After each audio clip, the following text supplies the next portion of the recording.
Welcome to Mobilefitlab After Hours.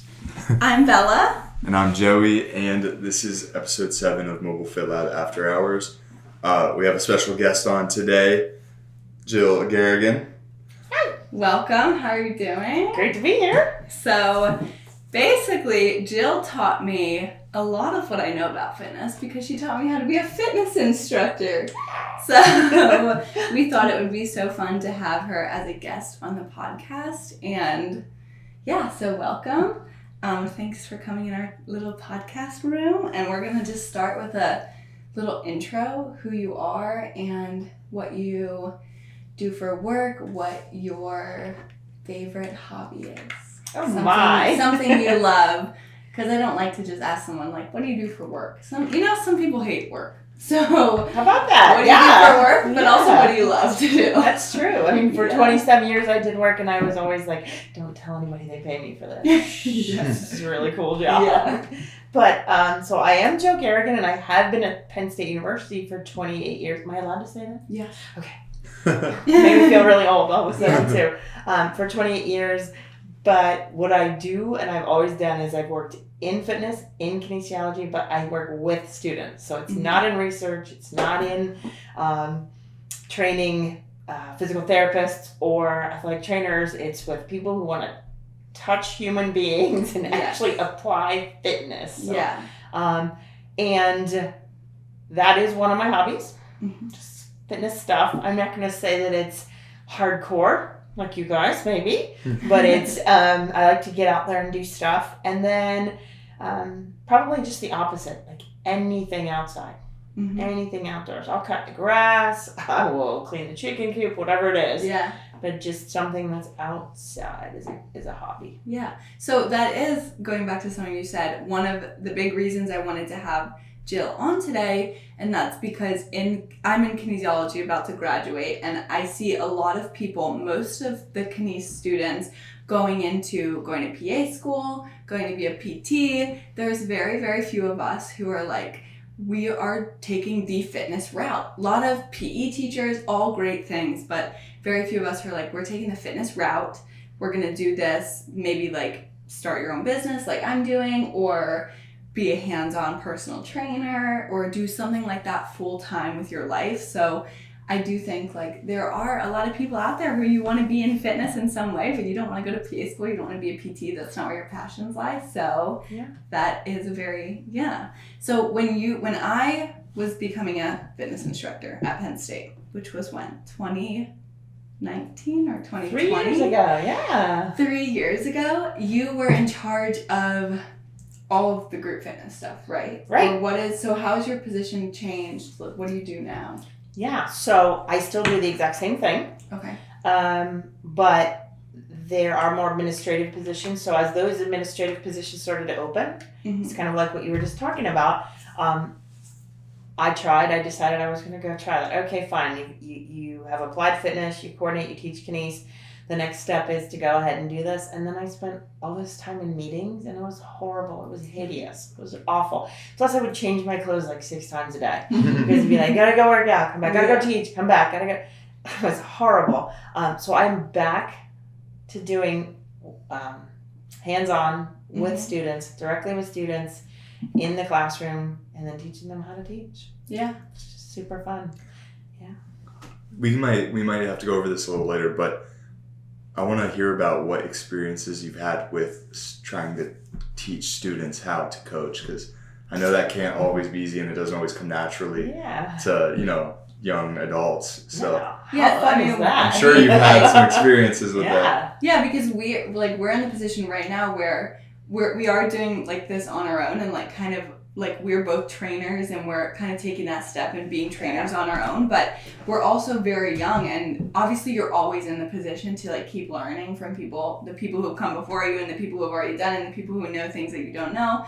But I think like when you're like Joey's almost 20, I'm almost 23, like we're so young in fitness that it's like we're fresh like learning from other people. Like he just had a CrossFit cert, people are teaching him how to do that, you know what I mean? So that's what we've been doing though. I mean, our parents, we've kind of grown up with this I don't know, what do you even call it? With this aura, the fitness aura with personal It's your whole trainers lifestyle, everywhere. everything. Yeah, it is a whole sure. lifestyle. So I feel like for us, we kind of learned how to coach people just from, watching and being around it, experiencing it. But people that don't come from families like that, like super athletic, super like, personal training families, I bet it's a lot different to learn how to do it, straight up. You're right.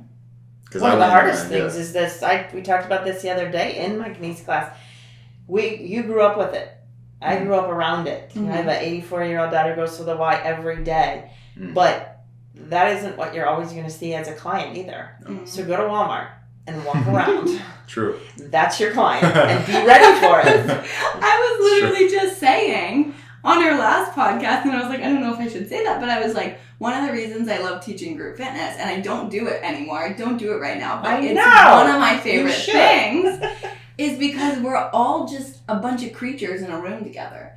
And look, if you do group fitness, that's no shade to you. I'm also choosing to be a creature in that room. But it's just funny because it's like all walks of life coming together to do something together. And it's just really fun. It's interesting. And quirky. Yeah. But that's not everybody in the world. Yeah. So it's fascinating. Yeah. We just had a session also in the day before, Joey, to talk about what you were just talking about. I swapped. So I have a young man who does the instruction for the personal trainers, and I do the instruction for group fitness instructors. They're not the same skill set. Definitely not. Okay, 0%. Right? No. Not at all. So he had this great idea, let's swap. And I went, oh my gosh, I have to go into the trainer. Right? What 20-year-old boys, sorry, but I had to do that, 20-year-old males. And he said, I want you to teach them the soft skills because they hold a clipboard and they train.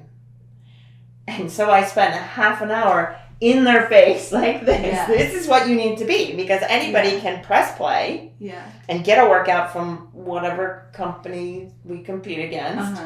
But unless you are in your face and giving them something that they can't get from that, even if you're virtual. In fact, if you're virtual, you need to be even more with the soft skills, even more vibrant with those soft skills. So we were practicing that, putting your hand up above someone and saying, I want your head to touch my hand. Yeah. Reach up with your hat. Get in there because they're so used to being back here.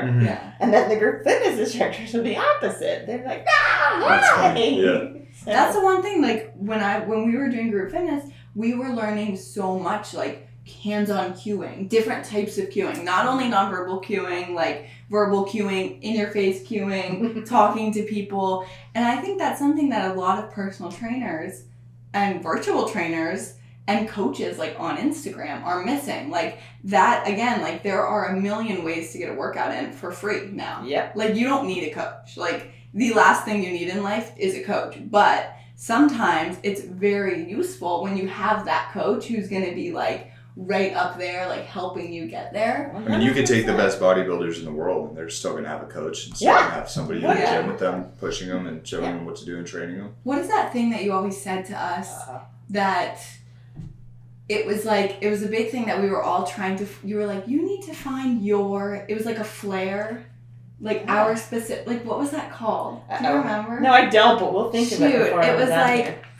we had to role play almost all of the girls, we'd be you were okay, you teach this but step out of you, Bella, and teach it as your group fitness instructor persona. There was a word for it and I forget, but I feel that must be what it's to you jump in now with the personal trainer An crowd. alter ego? Yeah, your alter, you said, Beyonce has her Superpower. Yeah, you step into your group fitness superpower. Yeah. And that is so much what it is to be a fitness instructor or a personal trainer, which it should be. Maybe it's not right now, but it should be you have to kind of you have to put yourself in a box, put it on the shelf, and come into your trainer. You know what I mean? You're here for that person, for that group, and but anyways, before we get more into working with students and things like that, we want to hear about your experience in fitness. Growing up, were you athletic? How did you get in? How did fitness become a passion for you?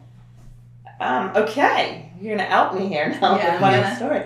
I did swim almost my whole life, all the way through to college, and then so it was a long time ago, and at the time, 1983, 85, the Eastern Bloc swimmers were coming over, and I'll just say that kindly, and you can go look it up. What is that? They were like the Eastern European swimmers. They're better, like really good? And they look Okay. vastly different than Oh. the American female swimmers. And so they were obviously doing something different. Yeah.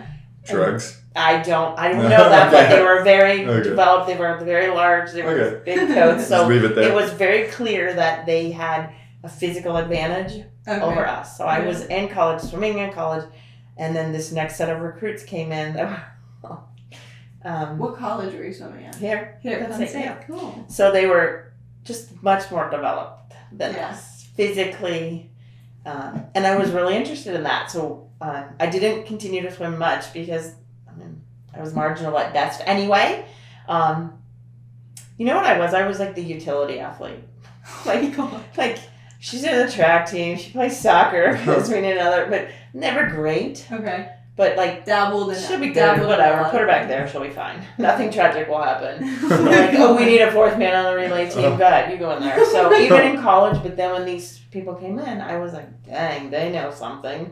Yeah. So I got really interested in it and started taking classes. Okay. Stepped away from swimming. So, okay, I thought that was going somewhere else. I thought you were saying it discouraged you from swimming, but it encouraged you to see how they got their physiques like that. More from that binary stuff about swimming and timing, and more of like, wow, how did they get Okay. that? Yeah. Yeah. So yes, I did move away from it. It didn't seem fair. They were all just phenomenal and fast, and maybe there was some enhancements. I don't know, but even still, Yeah. their trainers knew what they were doing, Yeah. and so that's when I started to study all of that. And I think kind of somebody knows what they're doing. Those people were born. If you look at their kindergarten picture and mine, we had to look the same. Yeah. And now here we are 20 years later, and they look vastly different. Yeah. So super cool. Yeah. So you started taking group classes or Not just teaching, group or- classes, but then taking kines. So at the time it was Oh, corporate okay. wellness was called. Way back in the day. When did kines So, come to be? Is that new? I'm going to say it's maybe 15 years old. What? That's young. It was I corporate didn't know that. wellness. So did mom not even, was it not even kinesiology when mom was in? I think it was exercise science actually. And then it went to exercise I don't science, think it and was then it went to kines. kines. Yes, Yeah. 100%. You nailed it. Okay, That's yeah. what it Because was. I actually remember saying like, "Oh, Bella studies exercise science." Oh, I mean kinesiology. Sorry, Okay, like yeah. something like that. Yeah. So it started as corporate wellness. Yeah. And then It's interesting. exercise science, and now kinesiology. But you could take courses. So that's when I started Yeah. taking courses and trying to figure out, what do these people know? So is that what you majored in, or were you? I did not. I was a marketing major with Okay. a second degree after the fact in corporate wellness. See, that's when I should have done. But that's okay. That kind of happens. I feel like that kind of happens to a lot of people. They'll be playing a sport, and then they'll, once you get more serious with the sport, you start strength training, and then they're like, wait, I like strength training more than the sport. And then they do that full time, and then they get into, Well, strength fitness training industry. is for life.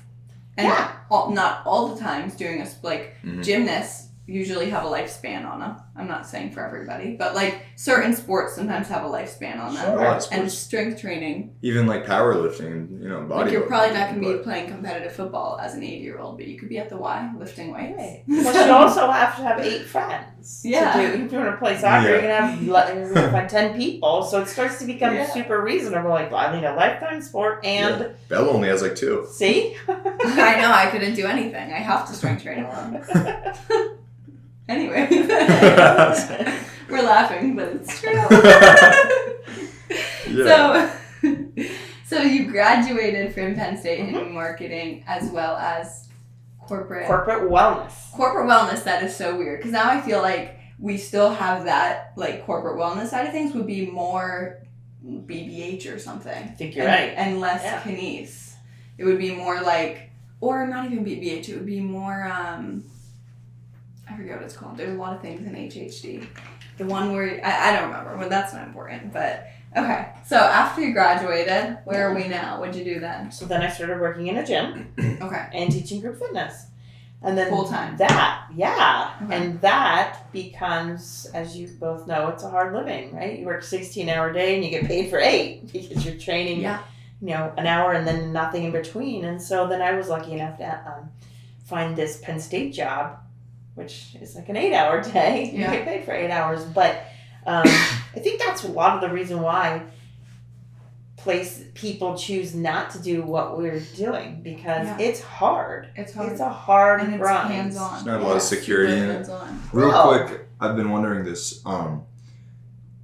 When you graduate with that degree, is that equivalent or greater to like any certifications you can get, or do you need a certification on top of a degree? That's a great question. I've People always out wondered there that, want yeah. certifications, Yeah, I'll right? tell you, It's so funny. Because I don't have a degree, I have a certification. Yeah. Bella has a certification and almost a degree. Yeah. Cross your fingers. God Few more willing. weeks. I'm just kidding. I'm definitely graduating one. So yeah, You nailed it, though. do you have any certifications on top of your degree? I do. I did ACSM, and then the two quick ones, ACE and AFA, Mhm. and then NASM, and then of course just start building all of those You got a up. ton, yeah. Yeah, but I don't think any one is. Do you think either one is more valuable than the other? I think at the end of the day, it's more about your skills, and the degrees are just more about the title. You can Yeah, write and down. it just plays to a I different was going group. to ask you this because I have only done ACE so far, and then I just didn't want to put the money into it and wanted to finish school. Mhm. So the next things that I want to do certification-wise are nutrition in some way, Mhm. and then potentially another exercise or training one. But it's like, while ACE is like the quick one in some Yeah. books, it's like, is that enough? Like, do I need to go NASM? Do I need Well, to go, like, what is the value for in... people like us, I'm gonna say this from a different perspective. Like I said before, I feel like the certifications are just for your employer. So you go to a gym, you say, I have this, and this certification, and then they, decide if they want to give you the job. For us, we train people through we built our followings. So we're not really, our certification is more of a safety precaution, I'd say. Like a bare minimum. Yeah, it's like so that we Also- can't get sued or Yeah. whatever. It's Yes. less of like a job. It's not going to encourage somebody to want to work with Exactly, me because yeah. I have Yeah. this cert over this cert. But, That's more of our personalities that takes that. yeah. But I do think, like, it's nice to kind of... It's good to, like, check in every once in a while. Like humble yourself a little bit. Like, let's hear from, like, the basics again. Definitely. And just, like, kind of... But when you started working in group fitness, did you need one of those like when you got that group fitness job right out of college, do you remember if you needed a cert to do that, or did you, because you had your degree, could you just teach group fitness? You're right. Joey's right. That public facility or that commercial facility Yeah. required a certification. So it didn't matter that I was. Here's a funny thing. I still have to keep a certification Yeah. from ACE every year. Even though you have a Penn And State I degree, teach, you work for not Penn only do I State. have a degree, but I teach the course. So Yeah, I have to do my every year recurring I call hours. ACE and I go, okay, I could take your CECs if you want, but I teach your course. Yeah. Like, That's how messed So up are the you whole sure thing you can't is. use the course? I can, but every year I have to call them and remind Oh, them. okay. Okay, so here's the I deal. use some of my kines classes Yeah. as... Yeah. So I think maybe That's it's, so silly. It's crazy. like if you guys are a business, isn't it, then you're combined. So you now go get TRX trained. Just why? Because you want something to do and you want kettlebells. Because you know so what, we you should could kind read of be it, able but to, like... yeah, like you've got your Yeah. bare minimum He can show me certification. TRX, I can show him whatever, yeah. Then also, we all know that ACE has some things that aren't necessarily the best. Sure. And You it's know, bare minimum. exactly, Right? It yeah. just shows It that you're is. not So, half an idiot, Yeah. I guess. I don't know. Yeah. it's also, like- you pick things up from being in the industry and working with different people that certification is not going to teach you. I do think her degree is going to hold some cred with certain clients.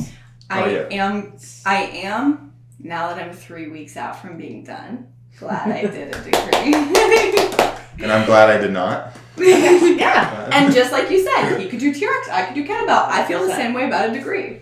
I did the kines degree. I don't think Joey needs to go spend $1 billion on a kines degree right now. So hold him in check, right? Like, we He's don't- your one company, you hold him in check, right? Yeah, There's like- some credibility in both.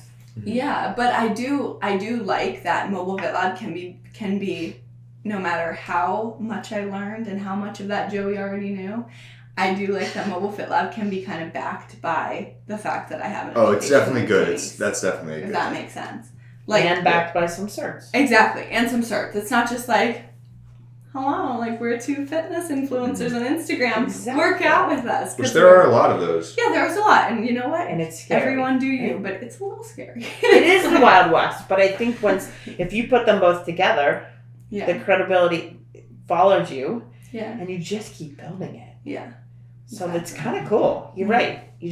You're one step ahead of people who don't care to get certifications, and you're one step ahead of a company also that doesn't want to pay for the college degree, but you keep each other in check if he starts to go down a road that you're thinking, whoa, wait a minute, I learned something different. Let me look it up because I don't remember it, or vice versa. When you start to do that, it's super cool. Yeah.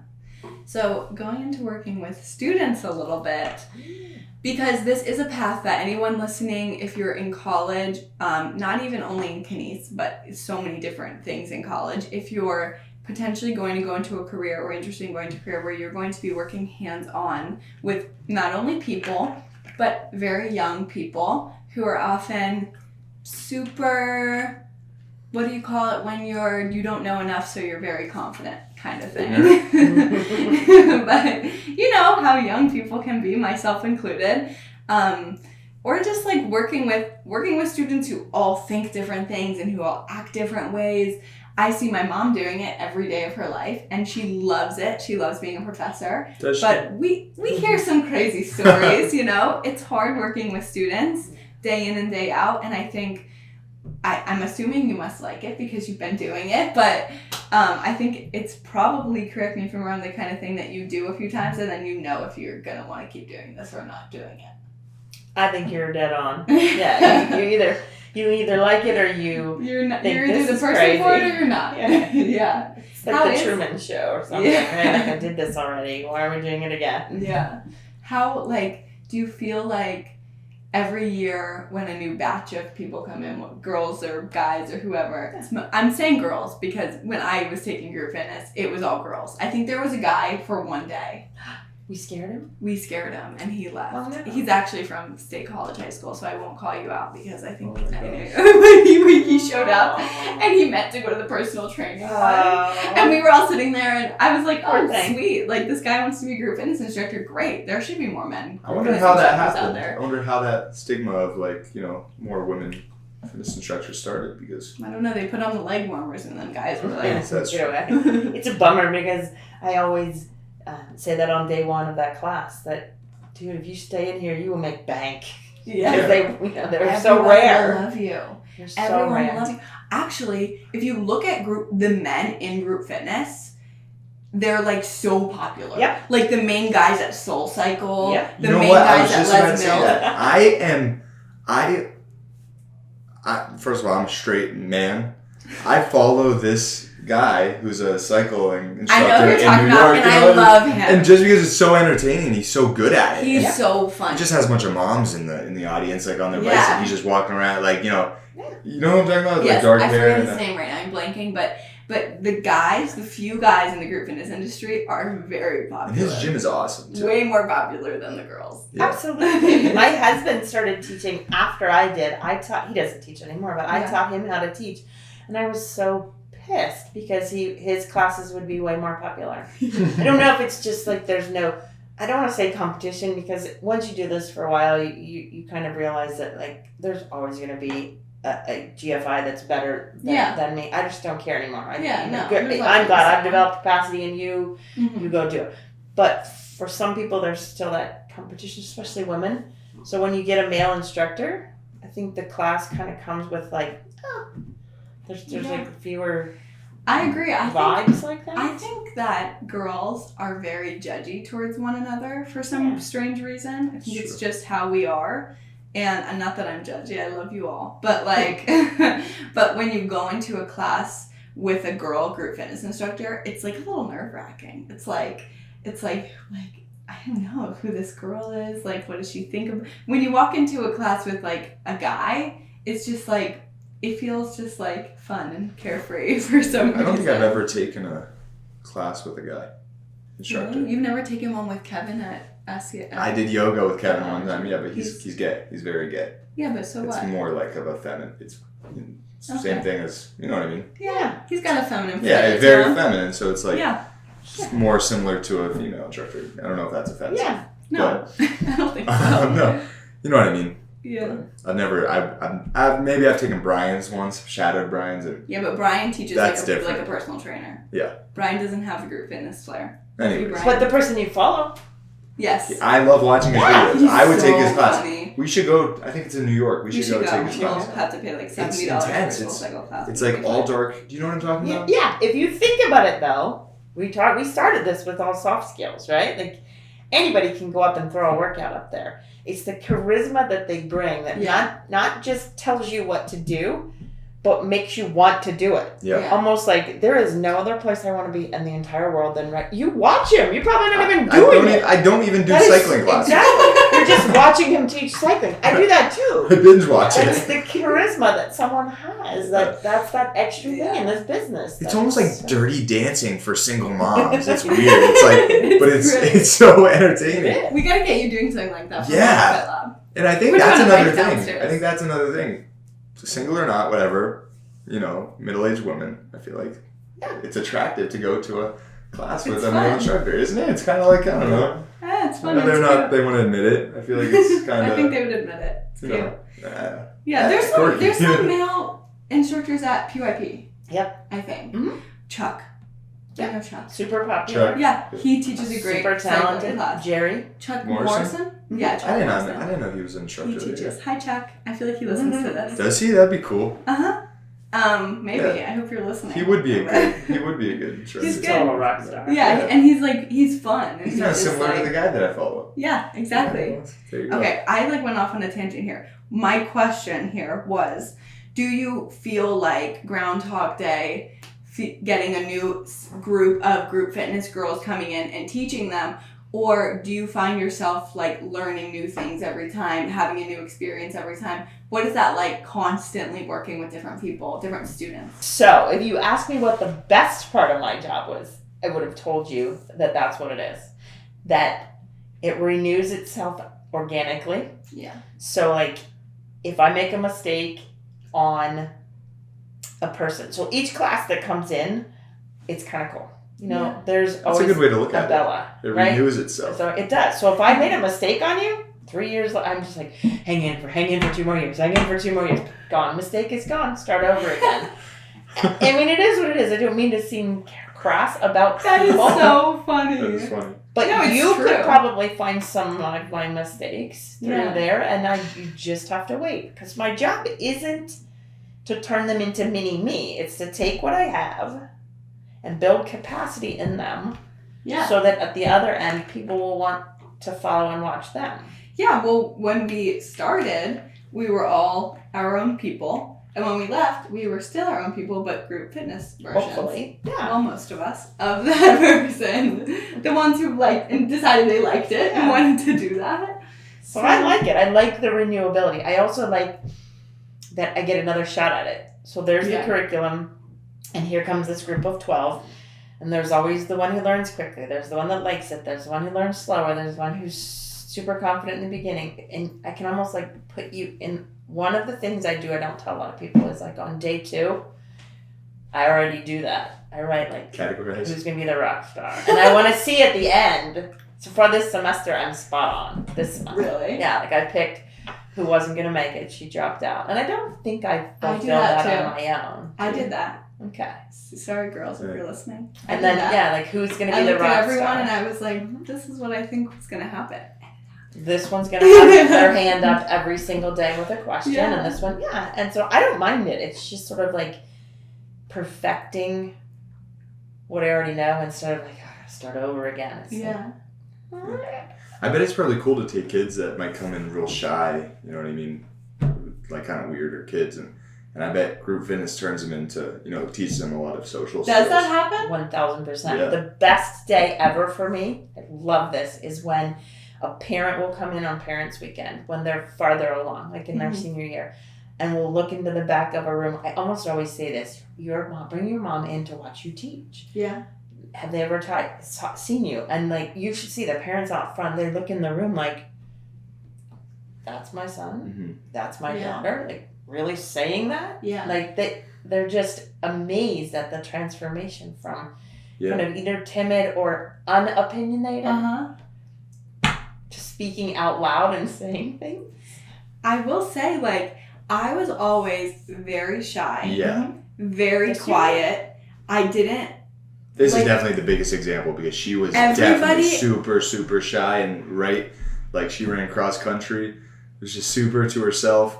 And as soon as she started taking more of like the fitness path, it just like Everyone now in my opened up. family is like, you're so funny. Like, you're the funniest person in the family. Like, you're so, like, outgoing and you're just crazy and you're just silly and goofy. Like, I was not like that in high school. 0%.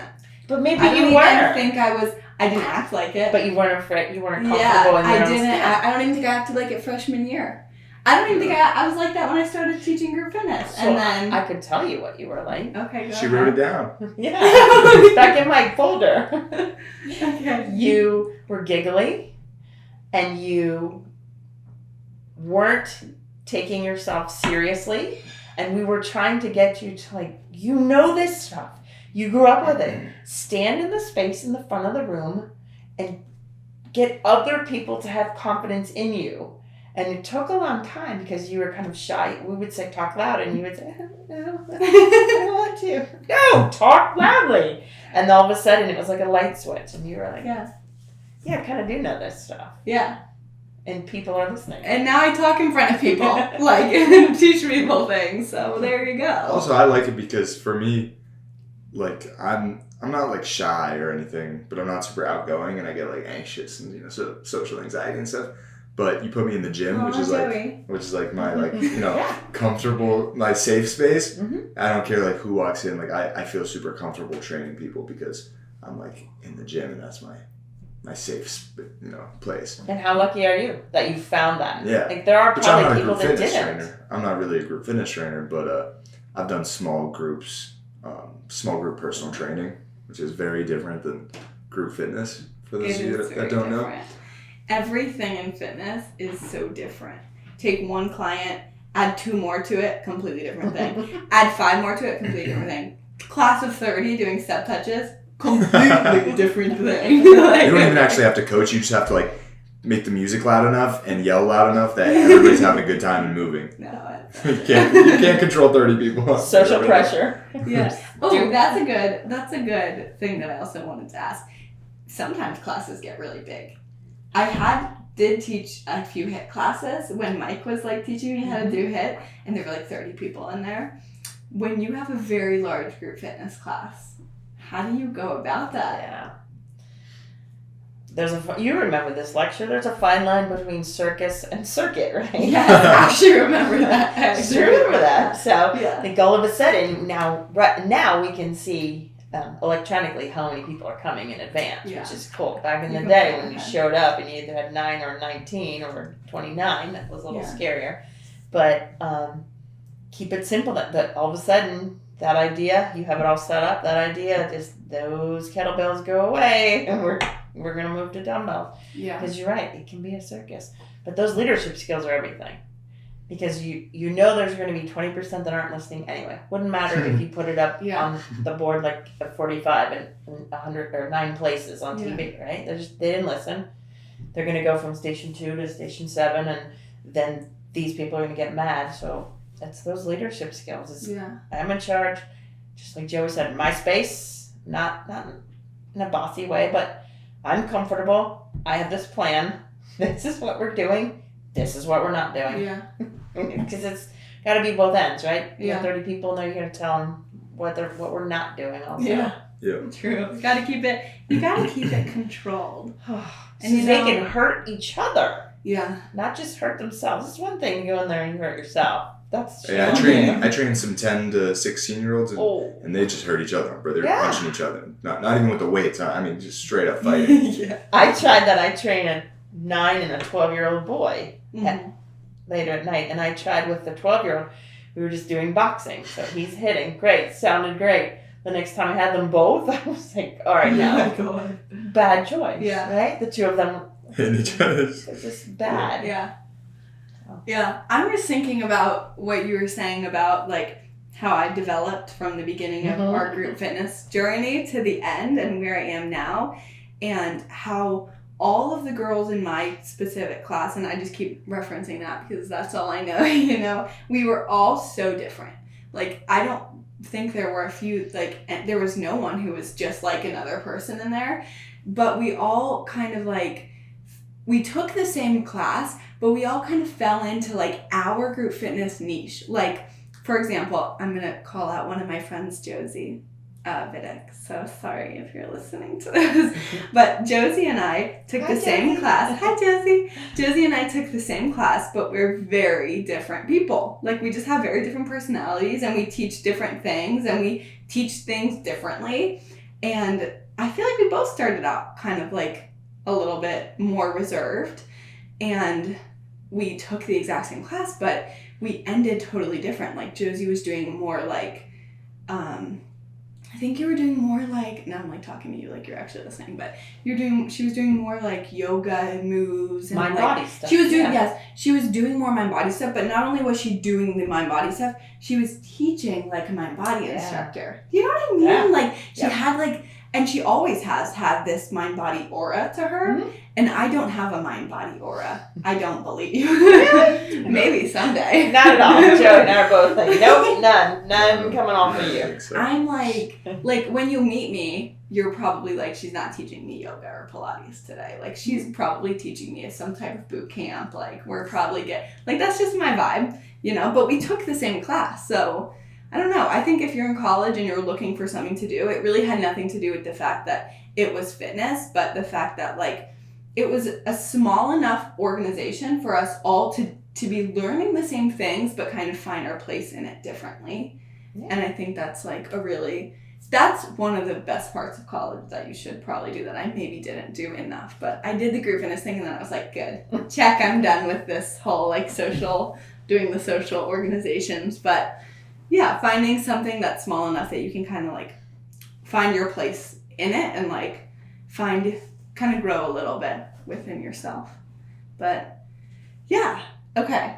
I want to talk a little bit, straying away from the teaching, about I like to ask everybody, your top 3 beliefs about health and fitness.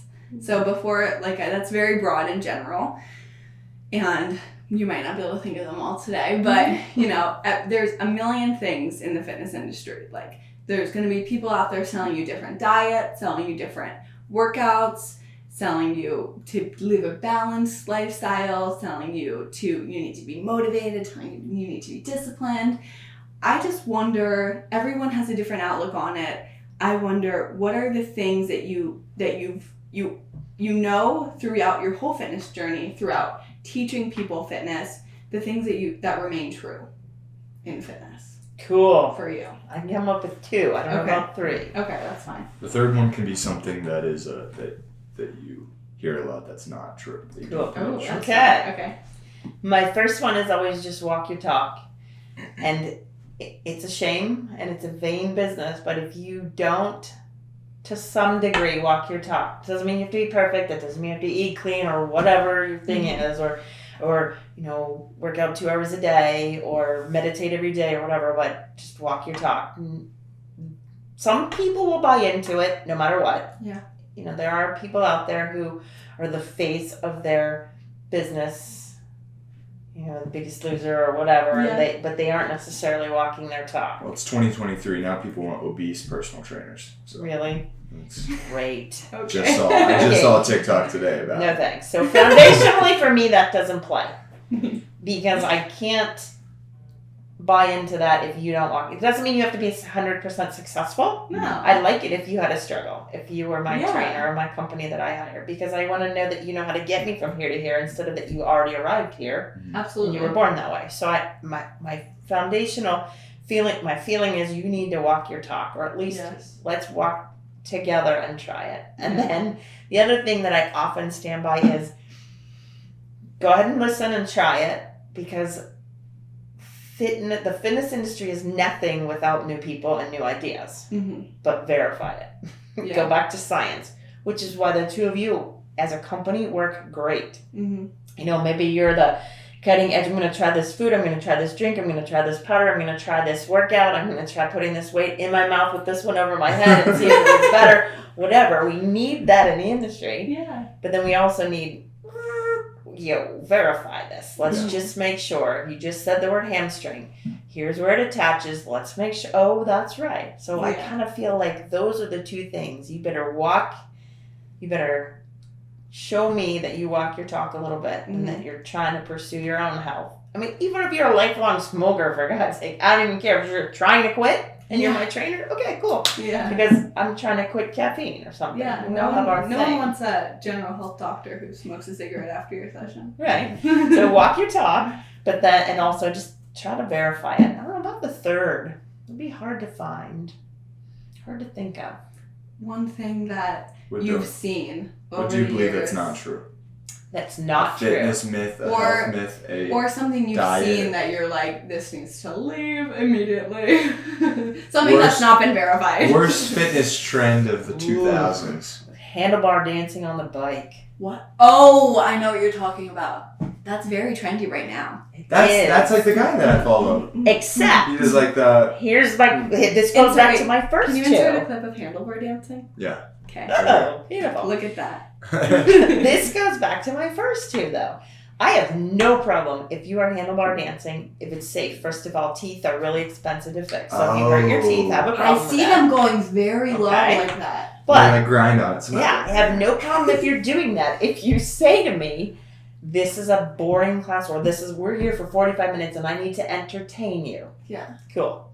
But if you say this is training my core, or this is training your arms, I don't even need to ask the two of you.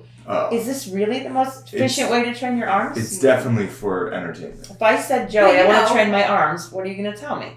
Yeah, I mean, you're not doing that. You're going to go to the gym. Get off the bike. Right. Yeah. So I have no problem with it. Go ahead. But walk your talk. We are doing this. We're doing this. Something that's always made me uncomfortable, that's kind of like that, are the dumbbells that are attached to the spin bikes. Yeah. That makes me a little uncomfortable. Yeah. Like, whatever. Do you need to do curls while you're cycling? I don't know. But I will say, like, as a trainer myself, I would have a lot of respect if I was in a soul cycle class and the group fitness instructor was like, this is doing absolutely nothing. But we're having a lot of fun, aren't we? I would be like, hell yeah, that's fun. 100%. But you're right. If they're like, okay, we're going to get a little arm pumping. I'm like, sir. Yeah. But I love that you love that, because I don't think we should kick it to the curb. No. We just have to talk about what it is, right? Say what it is. Yeah, it doesn't. And that's the other thing in fitness. Like, one time, and I won't say who, somebody looked at a workout of mine and was like, I think you should take this out because it's not going to benefit the workout. They're already going to be too fatigued that this exercise at the end, while they could still perform it safely, isn't going to benefit. And I said to the person, I know you have more experience than me. I know you've written a lot of workouts. I did this workout and I thought it made it more fun. and if I'm teaching the class, I'll tell them that. Like, at this point, these might not be the best squats, but we're having fun. And that's fine. Like, it's fine in fitness, especially group fitness, to sometimes do things that just make it more fun. And it's fine to incorporate things into your routine that just make you enjoy life a little bit more. I mean, that's how you just have to say that. That's how you get hooked on exercise. You know, you need to release that dopamine. Some people don't naturally release dopamine just from lifting weights or just from doing their class. So if you, as the instructor, help them release dopamine while they're training, then they're going to relate that with, happy feelings. They're going to want to come back and take your class more, train more in general. It has to be joyful. Yeah. Or we're failing miserably at this whole thing. What is something you do? Because Jill is the most fun instructor I've ever experienced. What is we something? do have fun. Yeah. What is something you do that you because you're just naturally fun. So what is something you do that you purposefully do? If you do, I don't know, because now it probably comes so naturally to you. But is there anything that you do consistently that you're like, I'm gonna purposefully do this to give some fun to everyone? Or maybe not fun, but just like joy and responsibility and community. Yeah. From minute one, not just minute one of the start of class. Yeah. But minute one from going in the room. Yeah. Just moving around the room, talking to people, cool sneakers. What are you doing? Yeah. Why are you sitting in the back? Yeah. It seems so little. And then through the class too. Yeah. Even if it's a small group, throughout the class and even at the end, like it just has to be like a real space. It can't be like curtains open and the show starts. Yeah. And then I go back away. It has And to that's be how like you like real build relationships with them too. Yeah. And I'm sure you know a lot of the people who come to your classes now. But even if you don't, I mean, Yeah.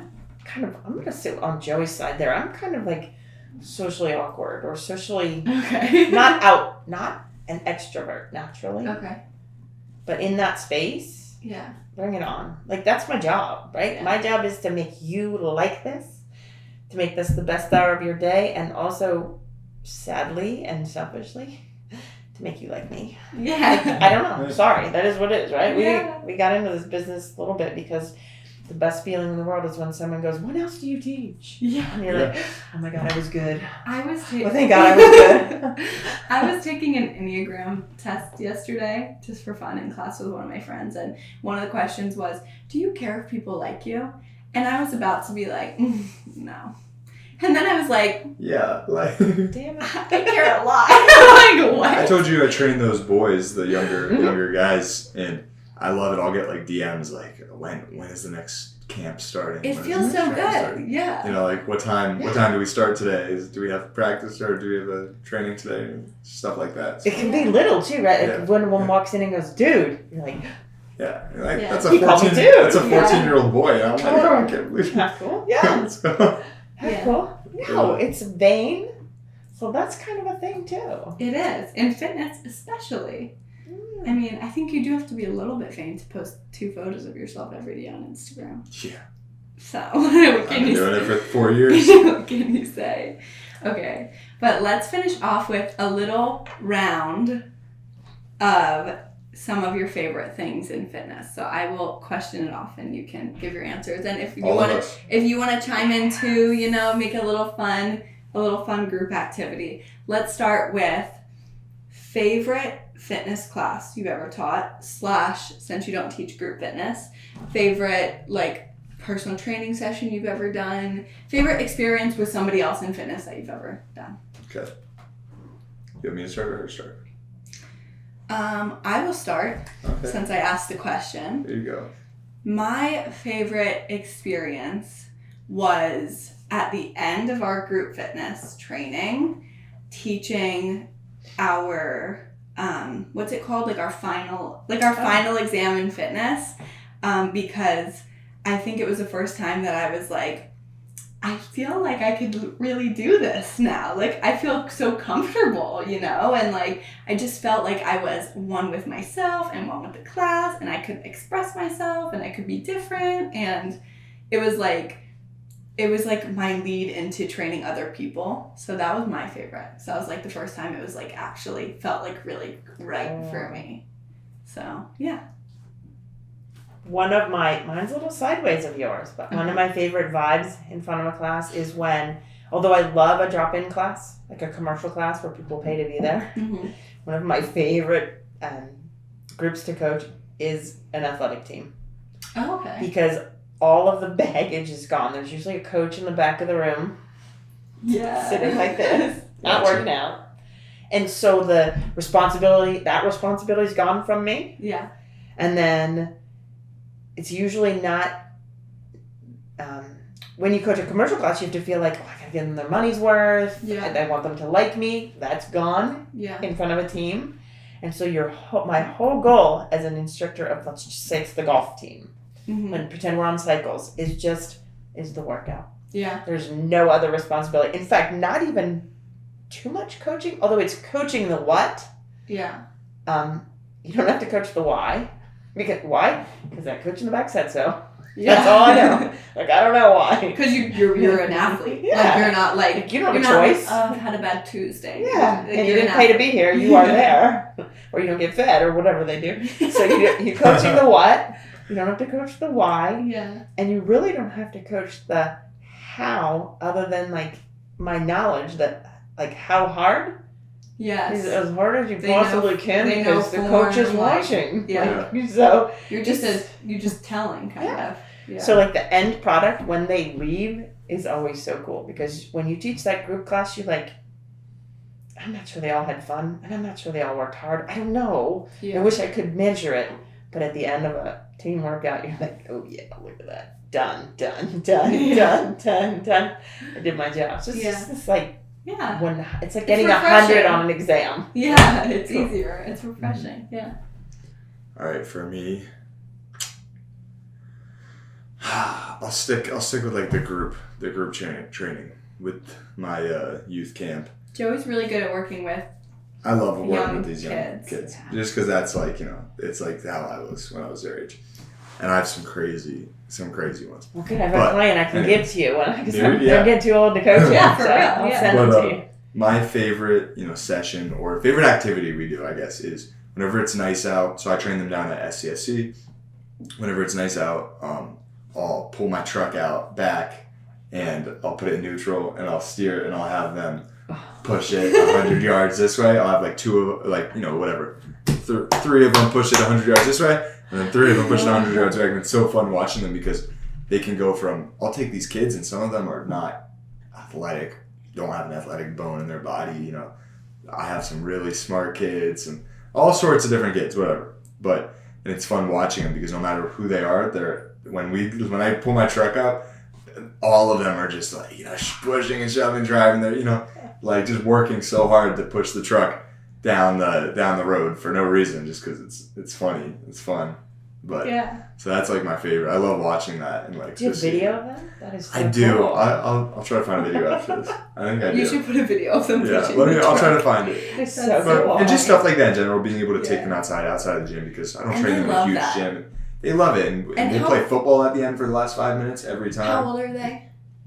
My youngest was 10, oldest was 16. Like, you remember, I remember how it felt when you're 10 years old and you see someone who's 20 and they're like, wow, push my truck. That's just fun. You know what I mean? That would be so fun.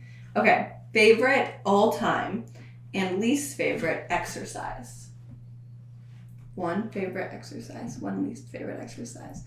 I will start. Mm-hmm. My favorite exercise of all time is an RDL. I think it's the best. And you can do it in different ways. And everybody wants a big booty and nice hamstrings. And my least favorite exercise is a bent over row. I don't like them. Wow. I hate them, actually. Interesting. I feel like I just hate it. I feel awkward. My legs feel too long. I hate it. One where you're standing there and then fair enough. Yeah. I just hate it. Right. My favorite is bench press, obviously. I love benching. I don't think we talked about this, but I competed in powerlifting. And I don't know, my bench press is just strong as hell. It's just fun to do stuff that you're good at. Everybody knows it's fun to do stuff that you're good at. That's true. So, yeah. That's my favorite. I'm never going to turn down a bench session. And my least favorite is probably RDLs because I love training my hamstrings. It's one of my favorite muscles to train because it hurts and it's very but RDLs always hurt my lower back. I don't know. And you'd think I'd be able to figure it out because but. Maybe you're just dominant in your low back. Maybe. But you actually have a skinny low back. Thanks. No, not in a bad way. You just put the weight down and body weight RDL. Yeah, maybe. Really. I'm just tight. I'm really tight. I'm working on my yoga. I'm working on my wellness. Stretch. Yeah. But, RDLs always seem to just give me, tight. Everybody knows what I'm talking about. That tight lower back. It's just noodle back. Okay. All right. I will pick my favorite as a straight up rear lunge. Okay. Nothing fancy. Straight up. Especially I'm not putting my foot up on anything. No Bulgarians here. None. So straight up. But then... Dumbbells, barbells, any weight, body anything. Weight? Anything? Okay. Mm-hmm. Super light though. High repetition anymore. My age, you just... Get the burn. 60 plus you go. I'm going. Anything light. And then my least favorite would be anything on... with a Bosu or gliding disc on an unstable surface. I agree. Hate an unstable surface. I hate gliding discs. Yep. I agree. So I didn't think of that. don't like them. I hate core things, like gliding disc core things. Okay. Like the planks where you slide your feet in that, and I'm like, Yeah. I Or just don't like maybe- the unstable surface at all. yeah. I like burpees. I don't know my voice doing this. I like burpees, but I think from incorporating them in group fitness class, I started to hate them. Like, I used to think they're fun, and I could do a lot of them, and it was fun and great. And then we would do them, like, they were one of our moves that we did in group fitness, and I was like, I don't want to do these ever again. Wow, so they're just done to death. Yeah, they suck. They suck now to me. Excuse me. Oh my god. Wow. Okay. Well, that is all I have for today. You got a cough or something? What's going on?